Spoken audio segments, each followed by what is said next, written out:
Yeah, there's a story that's making a lot of waves today. It's really pathetic the way that the news media is trying to portray it as if what's been going on over the past over a year has been the work of Twitter bots, and that for some reason they think that real people don't object to the crappy treatment that the media has been giving them, the condescending intellectual arguments that they give, all of the lack of information and weasel words. They think that the real reason that people are not tuning in to mainstream media anymore is because of Twitter bots. And in this piece, I actually found out about it through a bunch of people. I think the one that I found directly about it from is Mike Cernovich, who's I'm starting to really enjoy his approach, even though it's a little too convoluted. But sometimes I think that's the way I would talk if I was directly addressing my audience, which I'm not. You guys aren't important enough. Now that's the way Mike Cernovich would do it. Cernovich, I don't know how to say his name. Um, Look, Scott Pelley doing this piece just doesn't understand that people really did reject the fake news media. They don't want to hear stuff from a group of people in a computer bank in some sort of newsroom over in, New York or Los Angeles. They want people that are actually engaged with the field, that know what's going on.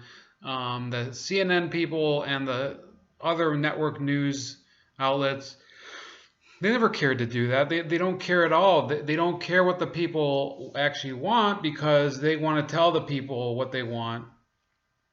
It doesn't matter what side of the aisle they're on, in fact. They want to tell the left people what they want to, even though obviously a lot of people on the left do want single payer health care.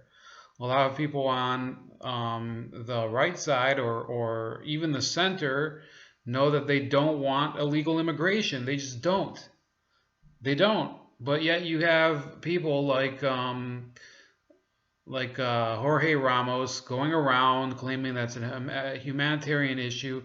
The humanitarian issue is the reason that they're coming here. It's not them being here that's the humanitarian issue. Now, if we resolve the issue of why they're coming here, and if their country resolved it, then it wouldn't be a problem. Until then, we have to deport them and not let them into the country. It's as simple as that.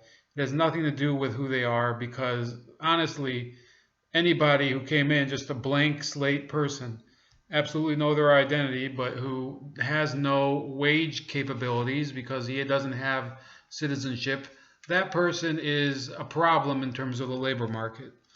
So stop trying to portray it as some sort of an ethnic hatred. It's just not true. Now let's return to the topic. Cernovich and others are talking about how the news media is now trying to take away their credit for growing into these juggernauts that are basically tearing apart. They're tearing apart CNN. They're tearing apart MSNBC. They're tearing apart Fox News. Even they're these people. It's like an army of termites. And the difference is that CNN thinks that they're artificial termites, or in this case, CBS 60 Minutes. They think that they're artificial termites. You see a video of him buying bots from a provider in Russia, and you can automatically unleash them. Sure, but if that was a problem for CBS, then why would they care? Why wouldn't they care about Colgate Palmolive buying hundreds of thousands of bots of followers? Do you think people really care about Colgate toothpaste? That they're gonna tweet about it? No, they don't.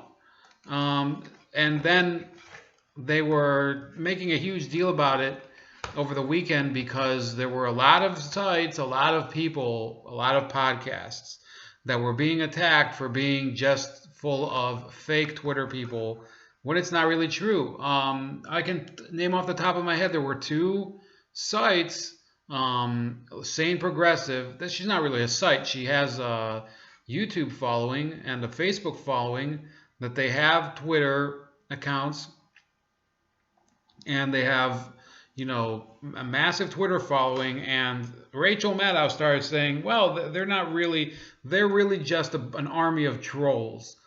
And by trolls, they were also trying to say that they're Twitter bots. It's the worse than trolls, because when you start talking about bots, you're really talking about cheating. You're talking about not having real people behind you, sort of a shadow army of droids.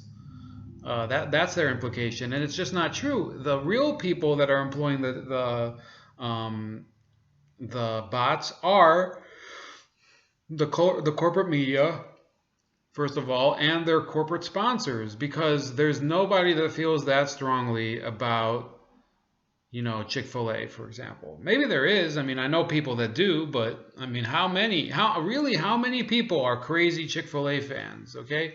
And I'm using Chick-fil-A deliberately because it has nothing to do with liberalism. On the contrary, I'm just saying that this whole notion that the Twitterverse is populated by these fake accounts that are only bots, and that's what's driving Cernovich, and that's what's driving Paul Joseph Watson and InfoWars through the roof in terms of their metrics. That is a lie. It is a lie perpetrated by a bunch of people that have already discredited themselves. So, and you can count on me because I have a Twitter following of 14. Okay, so don't talk to me about having bots. I wish I had bots. You know what? How about I buy some bots, and then I'll automatically I'll become the bot account man. That'll be my mark. I'll be my news video series will be the news of the future, where only the bots are looking, because only the bots will matter. Because in automation, people won't even matter at all. So you don't even have to worry about real followers, because the real followers won't even exist. Nobody's even going to want to be using Twitter. It's just going to be bots talking to each other. It will be some sort of version of the Matrix, right? I'll be the first one. How about I do that?